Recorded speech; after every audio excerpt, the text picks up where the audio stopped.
Everybody remembers Johnny Bravo, that classic late 90s Cartoon Network show centering on a kind-hearted idiot who has stylish hair yet fails to understand women. But something that I'm sure a lot less people remember is the short-lived spin-off block also centering on Johnny, called JBVO.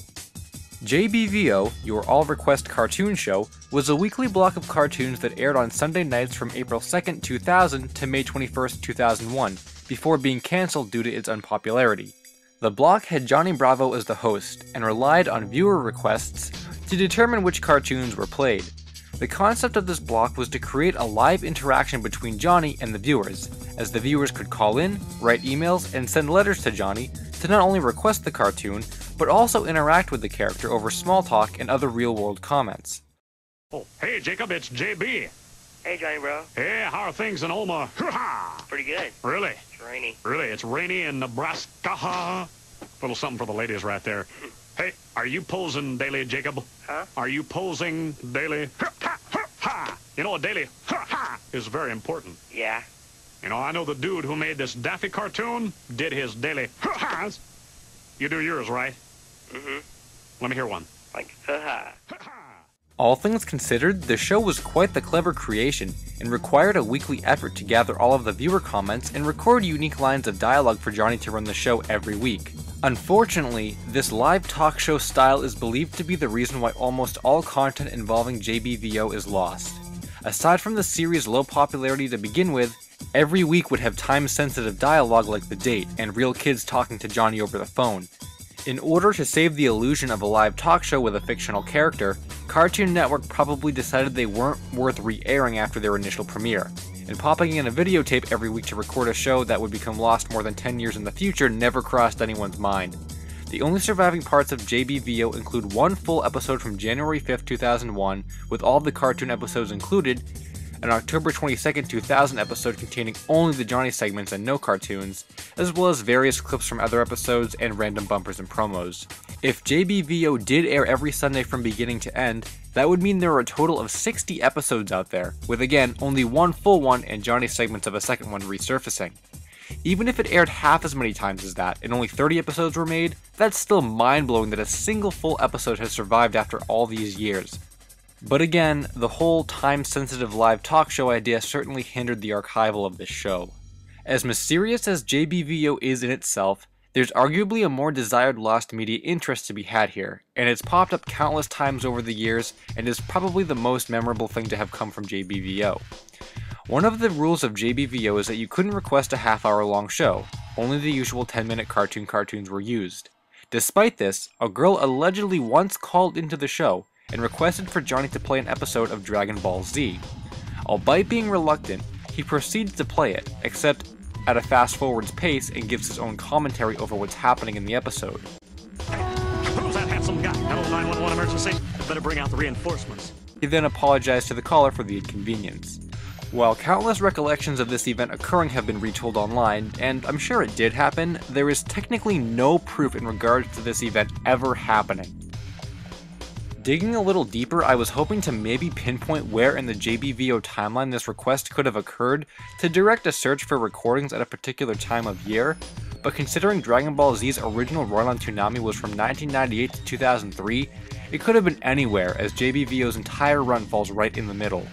Though I have seen some claims that the episode Johnny played was one involving Frieza, which would actually make sense as that saga premiered a while prior to JBVO's premiere, so it would be reasonable to assume that Johnny would have played an older, more outdated episode and not one from the current Toonami saga. Plus, Frieza's stuff is iconic enough to rewatch out of series as well.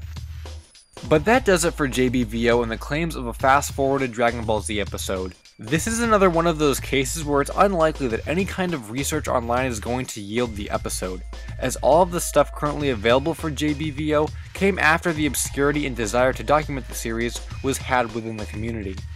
So it would take hunting down old VHS tapes or even getting Cartoon Network to release it directly if it's still in their archives. Despite the unlikelihood of people having recorded the episodes, I'd like to think that someone was too busy on the Sunday the DBZ event happened to watch it, so they recorded it for later viewing, and that's the person we hopefully someday need to come forward. So until that happens, with not only the DBZ event, but also with the series to a greater extent, JBVO and the Dragon Ball Z event will remain a mystery.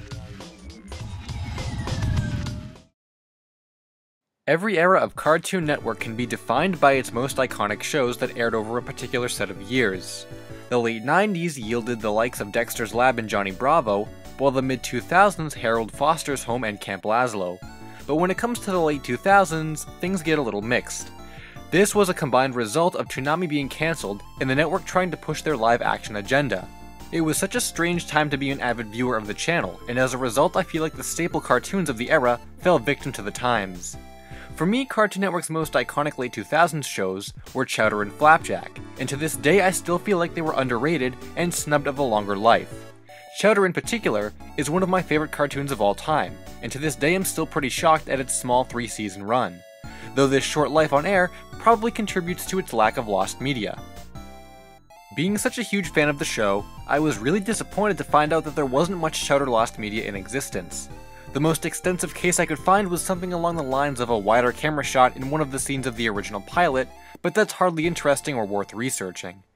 Until I stumbled upon a really cool blog post from the creator C.H. Greenblatt himself, where he discusses a cancelled project. The post goes on to describe the premise of a 1-hour Chowder TV special that was in development. According to Greenblatt, the story of the special involves Chowder finding half of a map that leads to Pieland, where the ultimate gravy recipe lays.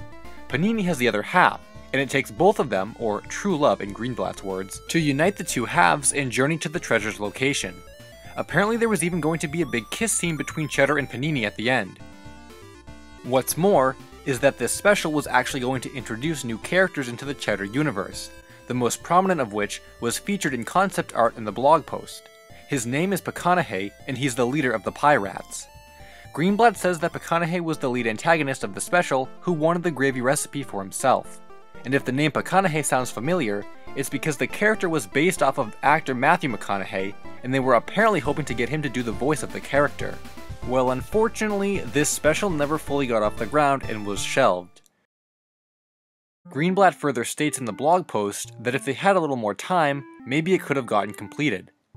Now this post is from 2009, which is pretty close to the end of Chowder's run on the channel, so initially I thought the shelving was due to time constraints Cartoon Network put on the production team. Curious for more information, I reached out to C.H. Greenblatt himself for clarification on this project's cancellation.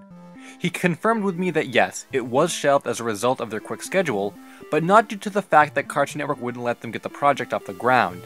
Apparently the entire special had been storyboarded from start to finish, but unfortunately, Greenblatt wasn't very happy with it, and since they had no time to go back and rework it, cancelling it was the only option. But in theory, had Greenblatt been satisfied with the direction of the project from the beginning, then there's a much greater chance we would have seen this take shape.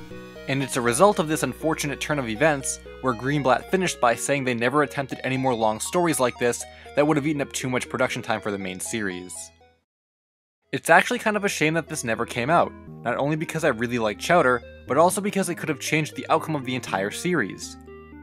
In regards to the show's universe, it would have been interesting to see Picanahay become a recurring cast member, and had Chowder and Panini kissed so intensely at this point in the series, the entire dynamic between them may have been different for the remainder of the show. Plus, I'm sure it would have changed a lot of the content in the series finale, Chowder Grows Up, which may not have even existed if this cancelled special had been well received. It could have led to more seasons or more specials, but all of these outcomes we'll never really know for sure. Since, again, I'm a big fan of Chowder, I am pretty disappointed that this project never saw fruition, but at the same time the fact that such a large piece of Chowder lost media exists makes me really excited, thinking about the what-ifs and lost potential that this special had to offer. It seems almost certain that this TV movie will never see the light of day in its final form, now that Chowder is over with and Greenblatt has moved on, which means that it'll definitely remain a mystery. Whatever Happened to Robot Jones is one of the least popular Cartoon Network cartoons from the early 2000s era, but it did have a decent fan following and is still praised for its originality and throwback animation style. But since the series is so obscure and wasn't that popular back during its original run, it seems only natural that something from the series would become lost years in the future, which is what we're going to talk about today. Despite having an overall short run on TV, believe it or not, 2 episodes that were scheduled to air never actually did, and fans question whether or not these episodes ever existed in the first place. In late October 2002, on the Toon Zone forums, a thread was created questioning the continuation of Robot Jones, since Season 1 had just ended in September. The thread has one reply and states that the series would be coming back on January 3rd, 2003, with the episodes Risk and Robotic Graffiti, which would kick off the second season of the show. Needless to say, these two episodes did not air on that date, but Season 1 reruns did instead, and Season 2 as a whole didn't air until October of 2003, almost an entire year later, with these episodes still absent.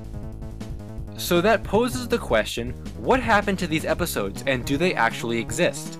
The first question we need to ask is why the huge delay in Seasons 2 premiere to begin with? Well, I speculate that part of its delay was the result of the series redub. The pilot in Season 1 of Robot Jones used a Word 98 text-to-speech computer voice for Robot.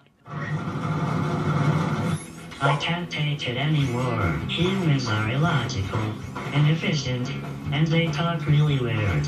Faced with these conclusions. So before Season 2 premiered, Cartoon Network wanted to redub all of the old episodes using the human voice actor Bobby Block, as well as use him for all of the new episodes as well. I can't take it anymore. Humans are illogical, inefficient, and they talk really weird. So it's possible that having one voice actor redub 2 entire seasons of a cartoon took from January to October to finish, resulting in the huge delay. But what does this have to do with Risk and Robotic Graffiti? Well, there's a rumor that states these episodes were actually banned from Cartoon Network for their violence and inappropriate jokes. There actually are a lot of questionable situations in the cartoon, but I can't imagine these episodes were so bad that they were actually banned. So if these episodes do exist, it's possible the Robot Jones crew just decided the episodes weren't good enough to air in October with the rest of Season 2, so they were either forgotten about or weren't redubbed in Bobby Block's voice. But that's not all there is to talk about with this mystery. Really, we've only established what could have happened to them if they exist. But do they actually? So far, there's really nothing concrete enough to make you believe they exist, especially since they're sourced to a Toonzone forum. But that isn't the only place they've appeared.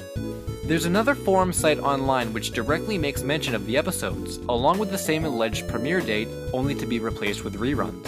This website is a David Duchovny fan site. He's an actor, writer, and producer, among other things, and this site claims that he was going to do a voiceover for the character named General McCarlson in Risk and/or Robotic Graffiti.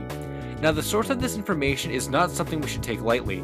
It's tvtome.com, which I believe became tv.com, which is arguably the most inaccurate website for information regarding old cartoons. So while that, combined with the fact that Cartoon Network never acknowledged these episodes, is pointing to red flags, it does make you wonder. David Duchovny has done cartoon voiceover work before, and even his exact character, General McCarlson, was listed. That's a really specific detail, especially with a celebrity name attachment, to just randomly make up out of thin air. Yes, it could be made up, but it's so specific I wonder if there's any truth to it. And this thread is from late December 2002, whereas the Toonzone one we looked at from before was from October. I don't know if the Toonzone guy got his information from the same TV to Me site that the David Forums guy did, but either way this rumor was circulating the community for quite a while, and you'd think that if it was fake, someone would have questioned it or caught it for the 2 months it existed. There is one last website still accessible with an interesting piece of information. On the Iliup Cartoon Forums, there's a thread specifically talking about these episodes. If we scroll to the bottom, there's a part of a post we need to take a look at. This user points out that they saw these episodes on Wiki, presumably Wikipedia, in 2012, and that there was a link to a crew member who discussed these episodes while they were in production. Obviously, I have no idea who these crew members are, what they said, or if the link was even legit, but they got me thinking about who else we could contact in regards to these episodes, since if we believe these crew members are legit, there could be more people out there who know about them. Well, when it comes to contacting people, there's not too much we can do. David Duchovny is a busy guy and has hundreds of thousands of followers, so we can't just casually ask him if he recorded any lines or even remembers being offered to voice.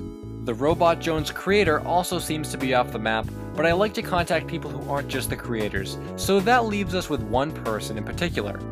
A storyboard artist who worked on Season 2 of Robot Jones in 2003. In 2006, he posted the storyboard to an unproduced episode involving a talk show, which was unable to be produced before Cartoon Network cancelled the series.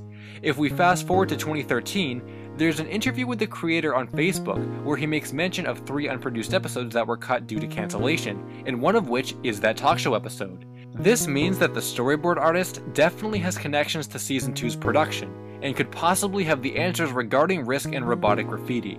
The only contact I could find for him, however, looked fairly inactive, so after about 3 weeks I decided to just hope one day he sees my message and replies to it. In that interview though, the creator also mentioned he doesn't remember the plot of a third cancelled episode, but it probably wasn't one of the rumored ones, since that would have been long after their alleged creation, and it would contradict the claim of them being unaired versus unproduced.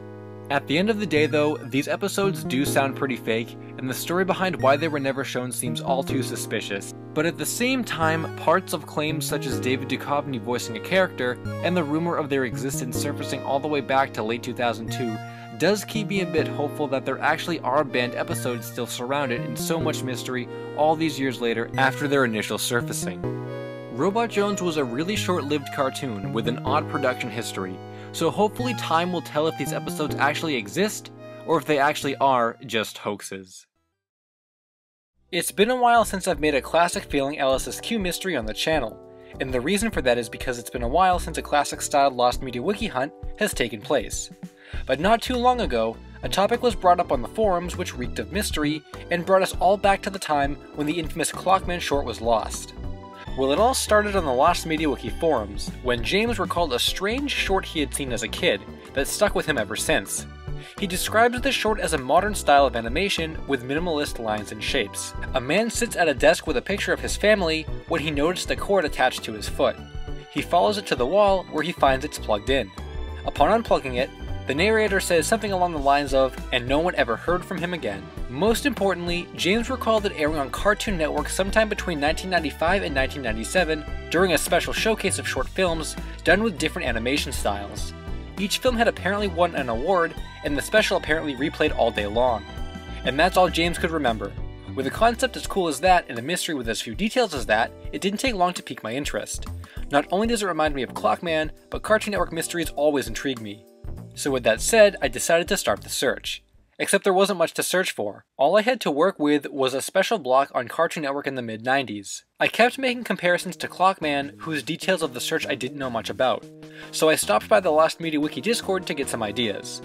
And that's when the search really kicked off. The first area we honed in on was the fact that it allegedly aired as part of a block on Cartoon Network. In theory, if it aired on a block, we could look at every block that ever aired on the channel and narrow it down to which ones it likely could have been from. Almost immediately we excluded stuff like What a Cartoon, because the tone of the animation doesn't sound like it would fit with that. So it had to be something more obscure or unknown, and this was our first lead. There was an anthology series that aired on Cartoon Network in the late 90s called Oh Canada.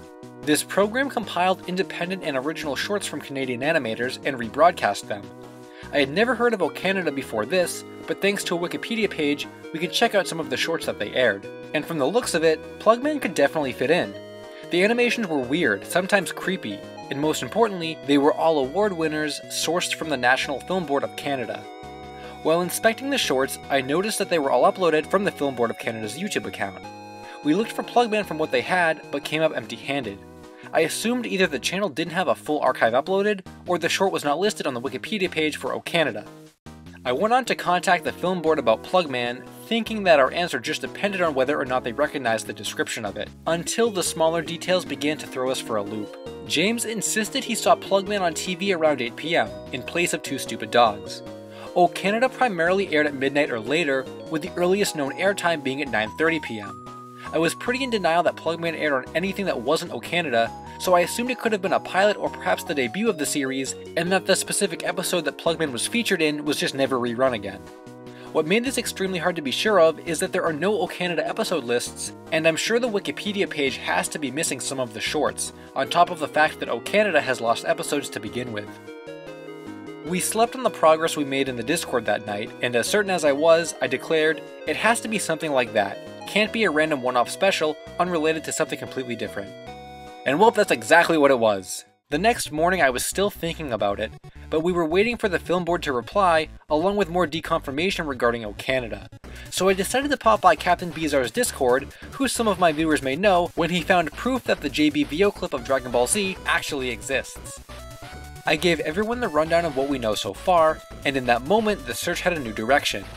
Bizarre instantly said, Toonhead's Night of Independent Animation. He seemed really sure of himself, and it hadn't been brought up before, so I was starting to believe we at the Lost Media Wiki Discord were following the wrong lead. Beezar claimed to have an ad for the special, and I was thinking the ad might contain a clip of the Plugman short, or at the very least, James could check out the ad and see if it was what he remembered the special being, as he claimed it was advertised a lot. To everyone's surprise, Beezar went into the Lost Media Wiki Discord and posted the ad to the special, in it containing a short clip of what James confirmed was Plugman. It was partially found. But what's Toonheads? Well, Toonheads is an American anthology program that features classic cartoons like Hanna-Barbera, Warner Bros., and Popeye. Despite its 11-year run on Cartoon Network, the series overall is pretty obscure, and most of it is lost, including the Night of Independent Animation. This one-off special was dedicated to indie and original animation, and in some way can be described as the USA equivalent to O Canada. While it's great we proved Plugman exists and can see a little bit of it, how are we actually going to get the whole short found? Well, KoboChat from the Lost Media Wiki made an attempt to search different title variations of Night of Independent Animation in quotes, and it actually pulled up articles that mentioned the special. And this led us to the guy we were looking for. The article confirmed that Aaron Augenblick was the creator of Plugman, officially known as The Wire. You might recognize Aaron from his work on Ugly Americans and Super Jail. This article also confirmed the short aired on Toonhead's Night of Independent Animation in 1996, and that the short itself had won awards. This confirmed it all. The mystery was mostly solved, we just had to get in touch with him and ask if he had the short. The Discord server looked pretty extensively elsewhere, but the short was nowhere to be found, so contacting Aaron was the next step. We sent him a message only a day or two after finding out it was his work, and he apparently was active on Facebook after we sent the message. Unfortunately, he has not seen our message yet, and we think it's unlikely that he ever will. And that's too bad because he's probably the only person who still has the short. And if for some reason he doesn't have it, well, that's when we're gonna have to get old school with the search. The Wire and Toonheads are both partially lost, with both having aired publicly on Cartoon Network. Just as Captain Beezar had the ad for Night of Independent Animation, other VHS tapes out there might have the full special on them, which would unearth The Wire, or other full episodes of Toonheads to add to the small amount of content that's available for the series. I think this video also acts as a good PSA to get the word to Aaron. It seems like a really cool piece of animation, and this search was pretty fun too. While long drawn-out searches like Clockman have their own legacy, I feel like the searches where everyone jumps on it right away and can solve it in a matter of days are cool too. That's one of the cool things about Lost Media and the Lost Media community, and I really had a lot of fun figuring out this mystery. Until The Wire gets uploaded, however, the full mystery is yet to be solved, on top of all the other Toonhead stuff I mentioned before. So until The Wire, Toonhead's Night of Independent Animation, and more of the Toonhead series get uncovered, they'll all remain a mystery. Johnny Bravo is no stranger when it comes to Lost Media, and in the past we've talked about two famous JB topics: the original prototype short called Meso Blues, and the live spin-off cartoon block called JBVO. While Meso Blues remains to be released in full and most of JBVO is still lost, content for both has slowly and surely been found over the past couple years, including animation cells for the short and a clip of the coveted Dragon Ball Z episode of JBVO. Today we're going to add to the list of Johnny Bravo content by taking a look at two obscure Johnny Bravo spin-off blocks, which curiously were both exclusive to Europe, and seem to be variants of JBVO, as both were hosted by the man himself. As stated previously, JBVO was the original Johnny Bravo spin-off block that ran for a couple years in the early 2000s on Cartoon Network in the USA. As host, Johnny Bravo played viewer-requested cartoons and created the illusion of a live talk show by answering callers and emails. The show allegedly did poorly in ratings, so it was cancelled after only a couple years of airing and never rerun. Despite this, Cartoon Network Europe created a spiritual successor to JBVO called Viva Las Bravo. This block worked similarly to JBVO in that viewers were encouraged to go online to the Cartoon Network website and vote for which cartoons they wanted Johnny to play on the block. One of 3 cartoons would win and would be played for 2 hours on the block the next day. During each cartoon, Johnny would allegedly make jokes and answer viewer emails similarly to JBVO. However, unlike JBVO, which was a weekly series, Viva Las Bravo allegedly aired every day during the summer of 2005 and 2006. What's more is that the only remnant of this block that's been saved is an incomplete promo of Johnny telling the viewers to vote. And here are the nominations for tomorrow's show. At least from the looks of this clip, we can see it visually represents what JBVO did, and directly addresses the viewers regarding the cartoon choices. However, I remain skeptical on some of the details that are claimed. While it's undeniably set up like JBVO, that show was aired weekly and only for a half an hour. Viva Las Bravo was allegedly aired for 2 hours, so it seems like a monumental amount of effort to interact with the viewers and create unique dialogue for Johnny that wouldn't repeat daily, all for the sake of creating the illusion of a live talk show. In fact, I was wondering where those specific details were sourced from, as next to nothing even exists on this block. I tried looking through the Wayback Machine, but that proved useless as the Cartoon Network HQ site advertised in the ad is a mess. The actual web URL redirects you to language options, and if you click Europe it brings you to even more languages. Most of them don't load except for the Polish site, but it's extremely basic and there's no trace of the block anywhere. I doubt these details are too far off the mark even if they are false, but it's just really surprising to hear since JBVO was allegedly cancelled due to poor ratings. Maybe these kinds of live shows just did better in Europe, because there's another European cartoon block that Johnny hosted, which predates Viva Las Bravo and more closely resembles the American JBVO, further adding to its mystery.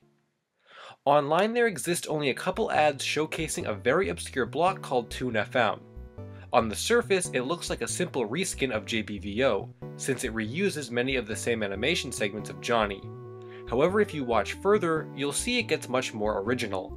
Brack from Space Ghost appears as Johnny's co-host, in addition to a three-headed character. The text and logos used for the series are a lot more vibrant and in-your-face than that of JBVO.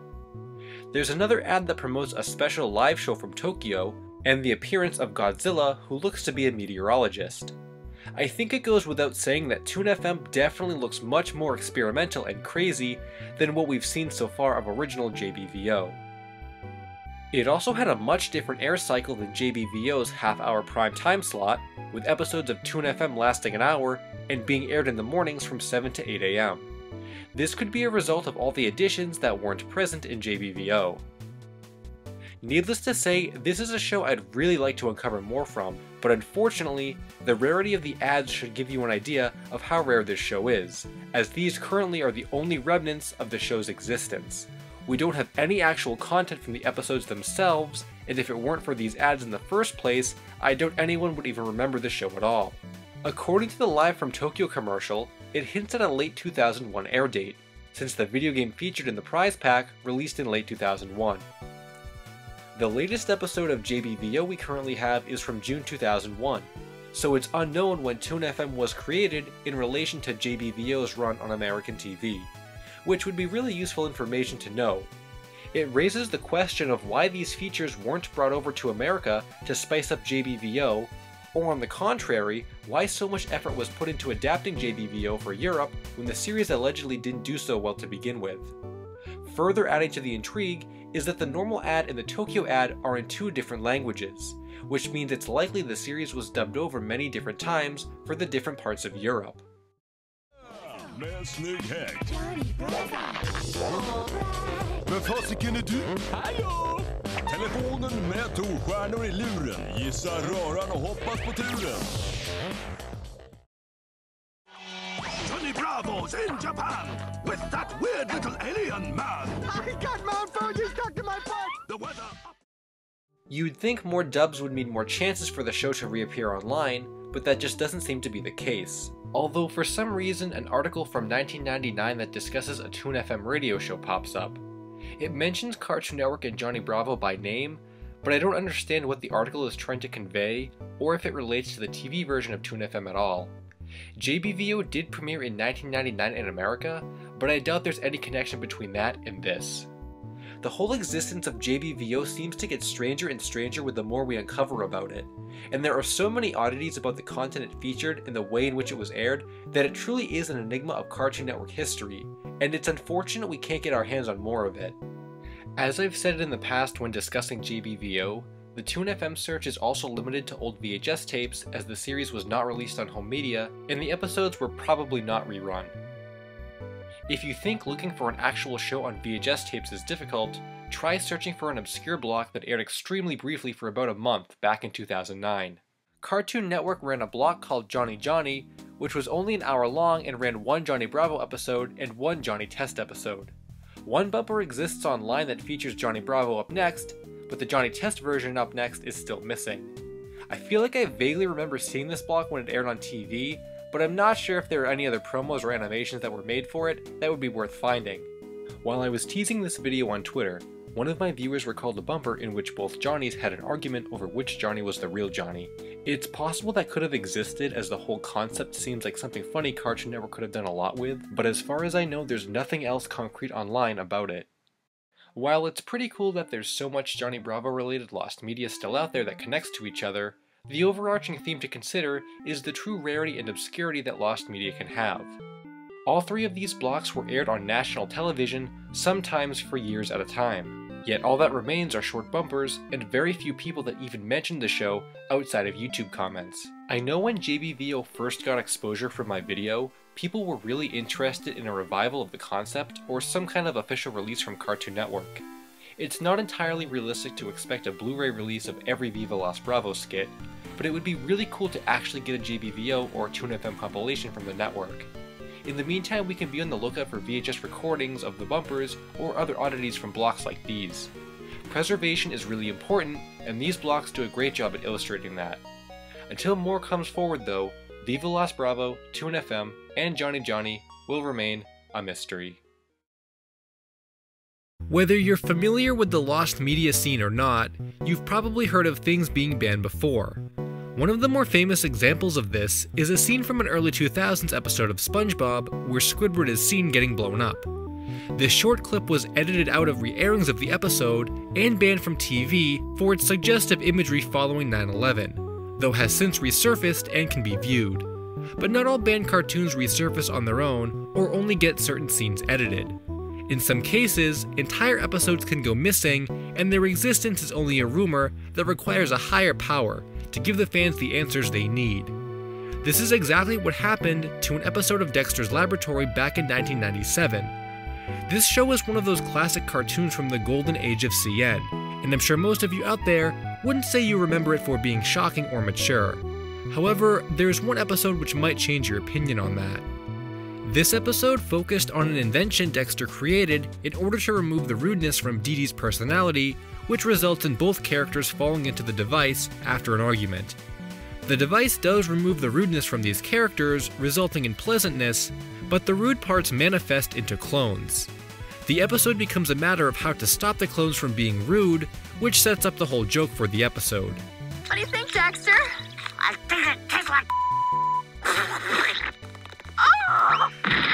Yes, the rude clones use censored profanity for the entirety of the episode. Now, you might be thinking this episode was made as a joke or never intended to be aired, but you'd be wrong.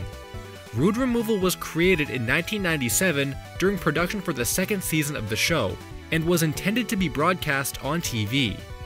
The network seemed to be on board too, with Linda Semensky, the VP of Original Programming, having gone on record stating that the episode was funny. The larger obstacle, however, were the television standards, who deemed the episode too inappropriate and banned it from ever being aired. And just like that, rude removal was shelved. For the next 13 years, its existence would only live on as a rumor told throughout the fandom. Understandably, the thought of Dexter's Lab being banned for use of profanity seems like something that could have been made up, and evidence of its existence was scarce at the time. Series creator Genndy Tartakovsky was known to screen the episode at conventions and lectures he appeared at, with the most famous being the 1998 World Animation Celebration, which is often considered the debut of this episode. These screenings were very limited, however, and no one really had the means or mindset to document the episode when it made appearances. This was until 2010, when Frederator's Fred Seibert made his annual visit to SVA in New York, when the question about a rumored banned episode of Dexter's Lab was asked. Fred gave Genndy a call during the class, where Genndy stated that rude removal did exist and was banned by standards. This was the first time in modern times where the episode was confirmed to exist. And now the question became, how was this long-lost episode going to get found? Following the confirmation of the episode's existence, discussion and interest in the episode grew the following years. When questioned, Cartoon Network even denied having it in their archives, which prompted fans to take their interest to the man himself. Skendi.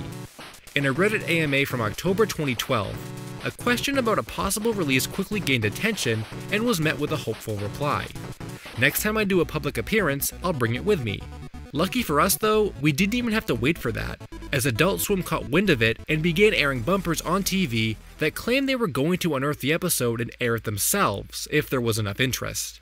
The response was overwhelming, prompting an internal search for the episode, though it was confirmed a few weeks later that an agreement had been reached and it would be uploaded in about a week. The week release ended up taking longer than that, however, as it wouldn't be until late January 2013 when Adult Swim finally uploaded the entire episode in high quality to their YouTube channel. This was still met with huge praise, and thanks to the preservationists out there, we now have several backup copies of this episode. This ended up being massively important, as the Adult Swim upload was taken down only a few weeks after going up, though the reason for that is unknown. That isn't the only mystery remaining about Rude Removal, however, as there was something about the episode itself which piqued the interest of dedicated fans. The possibility of an uncensored version without the beeps over the swears. This rumor was heavily discussed, with some fans having speculated that Adult Swim inserted the beeps themselves, ruining the original audio. However, storyboard artist for the series, Craig McCracken, confirmed on Twitter that Adult Swim had uploaded the already censored version, but that an uncensored version does exist. He is not sure if Cartoon Network still has that audio, and to this day it remains a mystery where it is, or if it still exists at all. Many fan recreations and fake edits have also been made, but beware, these are not official. Rude Removal is a really interesting and special case in Cartoon Network lost media, and it's great that the episode was found, nonetheless internally from Adult Swim. When Linda from programming commented on how funny it was back when it was first banned, she also stated it would probably air better at late night. Unfortunately, Adult Swim didn't exist in 1997, but if it did, there's a chance it actually could have ended up on the block and become more of a cult thing rather than a lost thing. Someday we might end up with the uncensored audio, but for now, Rude Removal remains a mystery, no more. Kelly Toy is what I call an average American toy company. They've been creating original and licensed-based plushes since the late 90s, and to this day continue supplying their products to retail stores as well as amusement areas. In the past, we've seen some pretty mysterious Kelly Toy plushes, including the unreleased metallic Sonic and Tails, as well as a Fire Mario whose origin we're still unsure of. And because details on him are still unconfirmed, I took to Kelly Toy's website from the Wayback Machine in hopes to find some information possibly archived on the site. While I unfortunately came up empty-handed in regards to the Fire Mario plush, something from out of left field actually caught my eye, and I immediately became intrigued with their mysterious lack of presence everywhere outside of this product catalog. Cartoon Network merchandise has quite an odd history and release cycle, as what was once an abundant product line in the early 2000s dwindled down into limited time web store exclusives that have fallen mostly into obscurity, if not some products being lost altogether, as I always find new things I never knew existed before. But exclusivity aside, Kelly Toy have released quite a few different Cartoon Network plush lines in the past, including the Powerpuff Girls, Foster's Home for Imaginary Friends, The Grim Adventures of Billy and Mandy, and Ben 10. Despite all of these lines releasing for both retail stores as well as amusement parks, they're still decently rare and pretty obscure. As it turns out though, the previously mentioned plush lines were not the only Cartoon Network ones Kelly Toy listed in their catalog. Two other popular Cartoon Network series, Chowder and The Marvelous Misadventures of Flapjack, both had plush lines created for them. The Chowder series features Chowder, Mong Doll, Truffles, and Panini, and the Flapjack series features Flapjack, Captain Knuckles, and Bubby. All of these plushes appeared in an amusement catalog, meaning that they were intended to be released as carnival prizes and not sold in stores.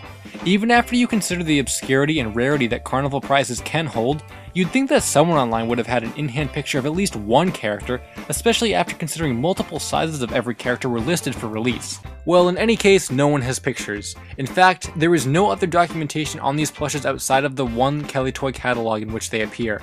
No listings in older catalogs or newer catalogs from Kelly Toy.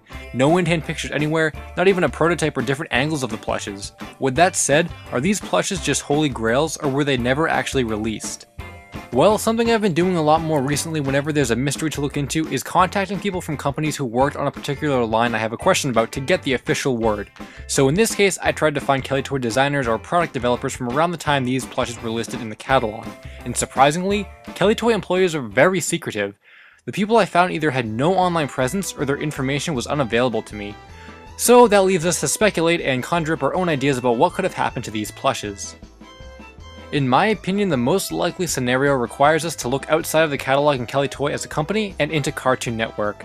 Both Chowder and Flapjack ended their run on Cartoon Network in 2010, and the catalog in which these plushes appear is from 2010. So I'm going to assume by the time these plushes were developed and showcased as upcoming products, Cartoon Network decided that they weren't worth trying to market for a series that was dead to them, and thus resulting in their cancellation. Had they been planned and listed for an earlier release though, I'm sure they would have at least been test marketed at carnivals only to start, and then brought over into the stores if sales were good enough. Being listed as limited carnival prizes to begin with kind of raises a red flag in itself and shows that Cartoon Network probably didn't have much faith in them being successes anyway. Also, as much as I hate to admit it, Chowder and Flapjack were nowhere near as popular as any of the other 4 series I mentioned prior, so maybe they were doomed from the beginning. On the opposite side of the spectrum, there's so much obscure and rare Cartoon Network merchandise out there that it really wouldn't surprise me if these were made in extremely limited quantities, and in combination with their low series popularity at the time of release, it caused very few plushes to survive nowadays. What I'm saying is, Mung Doll could very well be the USA equivalent of the Japanese UFO Gamma plush, and we just haven't found him yet. I want to hold out hope that these did get released in some way, because then at least we'll know for sure there's a chance Cartoon Network fans could get their hands on them. But until then, it looks like the Chowder and Flapjack Kelly Toy plushes will remain a mystery.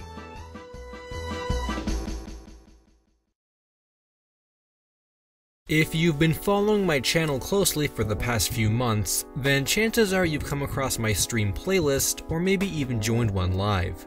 These are usually weekly events where I hang out with my viewers in the chat and we talk about all kinds of stuff. I get asked a lot of fun questions, like if there have been any updates to past Lost Media topics. However, there's been one question specifically that's come up in almost every stream I've had recently. What's my most wanted piece of Lost Media? Something that above all else I wish was found. My first thoughts about this question were rather simple answers, like the Jimmy Two Shoes pitch pilot or the Batman Fights Dracula Filipino film. And while these topics are on my list of most wanted pieces, I wouldn't say they are my most wanted. That spot has to be reserved for something I've been wanting to find for much longer or have a deeper attachment to. I looked back through my catalog of videos and nothing really struck me as my definitive most wanted piece. Until I reached the content from 3 years ago, around the time my channel first started gaining popularity. It was then I remembered a topic that slipped through the cracks for how long ago I covered it, and began to wonder, how the heck has this not been found yet? The topic I'm alluding to, and what I can answer as my most wanted piece of Lost Media, is Mess-O Blues, an animation that acted as the precursor to Johnny Bravo, which is one of my favorite cartoons. Though the story of this short is not as simple as you might think, as there are a lot of layers to its creation and reason for becoming lost. So let's start at the beginning. In 1993, Johnny Bravo creator Van Partible was a student at Loyola Marymount University, pursuing a career in animation. Before graduation, as part of his senior thesis project, Partible decided to create an original animated short about 3 Elvis impersonators who fought crime, known as the 3 Elvi. However, Partible thought it was too ambitious as he was the only one working on the short, and so the idea was reworked to include only one Elvis, who was then described as an over-the-hill aging rock star who thinks he's Elvis. This became the elusive Mess-O Blues short. Now, during the short's creation, it was only intended to be used as a senior thesis, and never pitched as an actual cartoon. However, Partible's animation professor at the time, Dan McLaughlin, showed the short to a friend working at Hanna-Barbera Productions, who then fell in love with it. Coincidentally, they were looking for new cartoons to air on the newly launched Cartoon Network channel, and as a result, asked Partible if he could do a pitch for a 7-minute cartoon using Mess-O Blues as the basis. He agreed, though several aspects of the short were changed to fit this new pitch. The biggest change was that of the Elvis impersonator becoming more of a 50s iconic James Dean character, though still retained the classic Elvis-sounding voice. Eventually, this new pitch officially aired on What a Cartoon in 1995 and resembles Johnny Bravo as we know him today, leading to the successful 7-year run of the show. While the Johnny Bravo series is available for viewing on streaming services, and the What a Cartoon pilot can be seen online, Meso Blues has never been officially released, and to this day cannot be viewed in full. The stories surrounding its availability and reason for being unreleased are up for debate, as there's been a lot of information thrown around when it comes to these factors. Beginning with its availability, it should be stated that Meso Blues has never been aired publicly, much less on TV, despite claims that it made scarce appearances on What a Cartoon and even Boomerang. The short was only ever documented to have been shown behind closed doors to the Hanna-Barbera executives at the time of its pitch, and never again. This is why the reworked Johnny Bravo pilot from What a Cartoon exists in the first place. However, that's not to say that some pieces of Meso Blues haven't found their way out. Most famously, this instance occurred in the Bringing Up Bravo documentary included in the Season 1 DVD release. Van Partible discusses the origins of the character, to which Meso Blues is directly mentioned and appears on screen for a few moments. These clips give us our first and only look at the animation quality and Elvis impersonator. However, the clips are muted and there's not a lot that can be seen here, but it does very much retain the feel of the final show. When this resurfaced thanks to Yoshi Killer 2S a few years ago, it was a huge break in the search for any of its content. Other than these clips, there's only been one other instance of Meso Blues content finding its way to the public, and this time it's in the form of animation cells. When Meso Blues was created in the early 1990s, animating using cells was the industry standard, so it makes sense that cells would exist. In a promotional video from Loyola Marymount University that describes the creation of Johnny Bravo, a total of 4 animation cells are shown on screen, as Partible details where the idea for the character came from. These cells are of exceptionally high quality, which leads me to believe they must have been scanned for this video, as they've never appeared anywhere else. While this unfortunately concludes all of the Meso Blues content currently available, the existence of these cells and their high quality leads me into the reasons for why the short was never released and where we might be able to go for a copy of it. Firstly, these cells have been around for years and have been archived in the Lost Media Wiki article for equally as long, yet Meso Blues was produced in the early 90s. Does this mean there are more cells hanging around somewhere that could be archived? Well, technically yes, and it's believed they're in the hands of Van Partible along with the short. For almost as long as people have been searching for Meso Blues, it's been speculated that Van Partible himself owns the only copy of the short in existence, and all the animation cells that go with it. While Partible has never outright said this is the case, I do believe it's likely to be true. Since the short was his senior thesis project, and shown to Hanna-Barbera in a passing manner, I don't have any reason to believe they held onto a copy, or that Cartoon Network would have one in their archives. I've tried to get in contact with Partible for years, but have always come up empty-handed. He has ways of being reached, but he doesn't seem to openly answer questions about Meso Blues, despite the interest in it. This leads me to another portion of the mystery in why it hasn't been released yet and isn't even mentioned by name very often. This is clear on Partible's own website.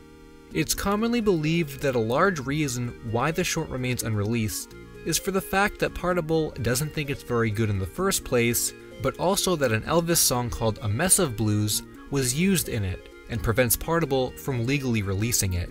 In the past, I've looked for evidence that supports either of these theories, but I've largely come up with nothing, so I should state that both of these claims are heavily unverified. I'm not sure how anyone is to know that a copyrighted song was used in it, considering we've never seen more than a few seconds of it, though I could maybe believe Partible is worried about releasing it as a result of its quality. We can't forget that it was a one-man project he made almost 30 years ago that was never intended to be used as a pitch for anything. I can understand him not wanting to release it for these reasons. However, as I stated earlier, I don't believe he's ever gone on record saying this was for sure the reason. Now, you might be asking yourself at this point in the video, El Supersonic Q, where's the searching? Who else can we contact in hopes of getting this thing found? And that's what I'm about to tell you. This is a very odd case of lost media. While we don't know for certain if Partible is the only person who has a copy of the short, we can pretty much confirm that he does have one, considering it was his college project, and he's never suggested that he didn't have a copy. If anything, I think those clean animation cell scans cement this idea. But what about his animation professor, Dim McLaughlin, or Buzz Potomkin, who was one of the people to watch the short at Hanna-Barbera at the time? Even if they don't have copies of the short, maybe they could give us some more information about it. Well, there are a lot of roadblocks to contacting more people here, mostly in the fact that a lot of them have passed away, most notably Dan and Buzz. Even if they were still around, however, I've always felt weird about navigating around Partible to his closest peers that helped put Johnny Bravo together and try and get them to leak it without Partible's blessing. Still, I stand by my theory that copies of this short weren't passed around and archived, so the likelihood of more copies being out there is pretty slim anyway. Though, in keeping with the idea that Meso Blues simply exists outside of Van Partible's archives, is something worth looking into. A few months ago, one of my viewers messaged me from Loyola Marymount University after hearing about the search for Meso Blues. He was a student there and really curious about whether or not the campus had anything archived from the short.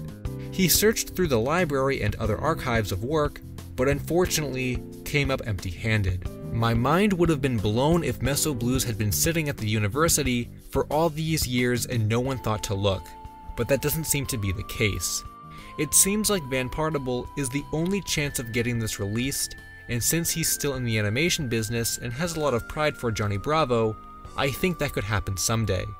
Remember, Maxwell Adams released his Billy and Mandy College short a few years ago, so hopefully the same can be done here, and we can archive this piece of Cartoon Network history for everyone. I've been wanting to watch this ever since I first found the Lost Media Wiki article, but until that day comes, Meso Blues will remain a mystery. When it comes to Lost Media on my channel, I usually do not format the mystery of episodes in this kind of way. I just talk about the Lost Media and that's kind of it. But today's episode is an exception because it talks about Symbionic Titan, which was one of my favorite Cartoon Network shows of all time, even though it got snubbed a full run. Originally, the idea for this episode was just going to cover one section of the Titan lore, but there's so much stuff to talk about regarding this show and all the strange things that happened toward its cancellation that I just had to make a big episode talking about all kinds of Symbionic Titan stuff. So this episode is going to cover its cancellation, all the merchandise controversy, and unproduced episodes, which for a time I didn't even know existed. So you might be asking yourself, what is Symbionic Titan? Well, Symbionic Titan was an action show that premiered on Cartoon Network in the early 2010s and focuses on a group of 3 characters who sort of crash land on Earth as they try to escape their war-torn planet. This series was created by Genndy Tartakovsky, who you may know from Dexter's Lab and Samurai Jack, but this show was totally its own style. It had action, it had drama, it had big giant monsters fighting each other. It was one of the best shows on Cartoon Network at the time and one of my most anticipated cartoons of all time. I remember first seeing the show in concept art form at Comic-Con in 2009. It was really early on in those stages and there wasn't much from it. We had to wait quite a while to get a trailer or any real information about the show, but eventually more stuff started to come out and the show was looking really promising. And like I said, I was excited. So many people were excited. It was going to be one of the most hype Cartoon Network action shows that we had seen in quite a long time on the channel. Up until that point, it was mostly Ben 10 superhero cartoons and weird one-off stuff like Fire Breather, so this was really refreshing, and it looked really cool. I remember its original premiere was supposed to be sometime in the summer of 2010, and they actually pushed it back to September. I never found out why exactly they moved the premiere date, but I remember being disappointed because I wanted to watch it so much. But I almost think that sort of added to how excited I was for the show, because at that time I was just going into high school, and part of the plotline was that these characters were starting at high school as to try and blend in with society. So in a way I had like a special connection to the show right off the bat. And I watched it every week. It aired on Friday nights, and it had a really healthy run for the rest of the year. The first 10 episodes of the series ended right before the new year, and this is when things kinda get weird with it. It went on hiatus until early February of 2011, and when it came back it was never quite the same show. I remember thinking that some of the episodes didn't really seem to be as high quality as the previous 10 they had showed, but I thought maybe that was just, you know, because we're kind of in like a filler arc or something. But something else was happening with the show that I didn't realize at the time, and it was gearing up for cancellation. Not even a year after its premiere, it was going to be cancelled. Aside from my opinion on the plot of the episodes at that time, they had moved the time slot of the show from Friday nights to Saturday mornings. There weren't a lot of good action shows around Titan to support it in a Saturday morning time slot, and I remember having difficulty getting up that early to even watch the remaining episodes, and soon enough, the show just kind of died. That was it. They wrapped up the plot lines really, really quickly. It didn't really make sense because they were obviously rushing to get the show done in, you know, these last 10 episodes. And that was pretty much it. Titan was over and I was like, what? I was really, really disappointed that my new favorite show was now canceled and I wanted to know what exactly happened. So the aftermath of this cancellation was met with a lot of outcry. I was not the only big Symbionic Titan fan out there. There were a lot of people on the Cartoon Network forums, which I was a part of at the time, and you'd see petitions online of all these people wanting Titan to come back. At the time, I was sort of the Cartoon Network pessimist, and I sort of accepted the fact that it was cancelled and probably would not come back, but there were a lot of people who believed it could come back, and if there was enough fan outcry, it would. Of course, that never ended up happening, but it's a question of why, and I think after the initial smoke cleared, after everyone was done being angry at Cartoon Network, the reason sort of was looked at and analyzed a little bit more as to what really happened to cause Titan's cancellation. Now, this is something that I have talked about before and I've thought about before, and I just cannot wrap my head around it, and that's because the reason doesn't really make sense to me. So, the reason allegedly why Titan was cancelled is because Cartoon Network believed that the show was not marketable regarding merchandise. So when it comes to cartoons and stuff like that, merchandise is a big factor in a show's success, and Cartoon Network believed that Titan did not have enough merchandise that could be made for it to make the show profitable and make, all that money from selling plush toys and t-shirts and stuff. So they decided to cut their losses and just kill the show. But that's something I've just never been able to believe for a few different reasons. One of the reasons is because, at the time, every other Cartoon Network action show had toy lines and merchandise lines produced for it. While yes, some of these shows didn't do as well as others, it didn't stop them from making toys of these characters. So I'm not really sure why Titan would have been the outlier where they would have looked at it and said, you know what, we're not going to bother with this, when they bothered with Generator Rex and other shows that didn't do very well at that time. Additionally, I remember seeing a lot of discussion about the fact that they did not want to go through with the toy line because one of the characters, Ilana, is a girl, and boys don't want to play with girl toys. That really, really stretches, I think, considering that all the other action figure lines they had female characters in them, not to mention they could just omit the female characters if they really wanted to, and what, 10-year-old boy wouldn't want to play with a huge mech of the Symbionic Titan? It just doesn't make any sense to me. So for this reason, I've almost come to my own conclusion why Titan was actually killed, and that's because there was something else happening around this time. Genndy, the show's creator, was leaving for Sony Pictures Animation. That was already, said and done when Titan was airing, so I think Cartoon Network decided to cancel it just to cut their ties with the creator and the show and everything about it, rather than have another team pick up and continue it, because that easily could have happened.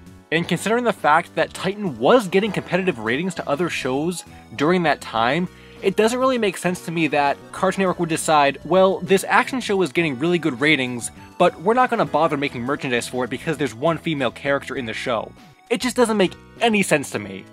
As far as I know, there were no prototype figures made, there was no merchandise, there was nothing. They just straight up, we're out of here. And that was pretty much it. I don't believe the show had any more reruns on Cartoon Network after that final episode aired, so fast forward a few years to 2012, Adult Swim actually showed Titan in its entirety on Toonami, which was really, really cool because we hadn't seen it in a year and a half at that point, so people were kind of speculating that this might spark a revival. There might be more interest in the show now, and since it was on Adult Swim, you could do more like intense things with the show, because to some extent I felt like the show always was sort of held back by being on Cartoon Network. They could do some more like really intense things with the action or the violence, so with it being on Adult Swim, that would have been a perfect fit for it, I think. But unfortunately, that did not happen, and eventually in 2015, the show was written off as a financial failure, although I knew the series had been up on iTunes at one point, so I did a quick Google search and I did find it. It looks like it's purchasable, but I'm not quite sure because I'm not signed in or anything, so maybe if you sign in and actually go to buy it, it won't let you. But I guess you could get some bootleg DVDs because those actually exist now, although the series was released on DVD internationally officially, but you can't really play those DVDs on US players, and also they're really, really rare apparently, so you probably wouldn't even be able to find one. But the story of Titan doesn't actually end there, because you might be thinking, well, the series had such a short run, but was there anything that was made for it that didn't get aired or produced in that amount of time? And there actually was some stuff. So, in a Reddit AMA with Gendy from what looks like about 7 years ago, someone actually asked him if there was any other episodes he wanted to make for Titan before it was cancelled. Gendy replied and said that there were 10 more episodes written in their entirety that were better than the first 20 we actually got, but unfortunately they never came to be. A couple years ago, I believe I read that Gendy still has these scripts in his archives, but I don't think it's likely we'll ever get to see what they actually contained. I can't believe that he actually had more material that never saw fruition, but also that he admits were better than what we actually got. Like I said earlier though, the second half of Titan wasn't that great and you could kind of tell that it was rushed, but I did enjoy the first half a lot, so it's a wonder what he could have that was better than that. It might be worth trying to track him down and see if he can scan one of these scripts online just so we can see what exactly it contained, because I'm really curious now. And it might be easy to do if he has them readily available. I don't think Gendy is too hard to track down, so it might be worth a shot. As far as I know, he's never discussed what exactly is in these scripts, so in terms of it being lost, yeah, they're kinda lost. We have no idea what these episodes actually contain. To this day, I still miss Titan, and I still wish it could be continued, and it's still one of my favorite Cartoon Network shows of all time, just because it was so good in the time that it aired and just all the lost potential, just everything about it. Titan really, really is a mystery, and I'll definitely never forget like all the rage and all the anger that was happening on the Cartoon Network forums at the time when the show was canceled, and like how like sad I was, but also I'll never forget like how great the show was when it premiered and like how excited I was, you know, waiting for the premiere and watching it every week and just like having great memories like of the first 10 episodes of that show. It was so good. But I guess that largely does it for Symbionic Titan. That was its cancellation, the situation with the merchandise, and also the unproduced episodes, which hopefully someday we'll get to see. It's a show with a lot of lost potential, but still one of my favorite Cartoon Network shows of all time. Hey guys, I hope you enjoyed the video. Be sure to check out some of my other game-related Lost Media videos. Thanks for watching, and until next time, Finn.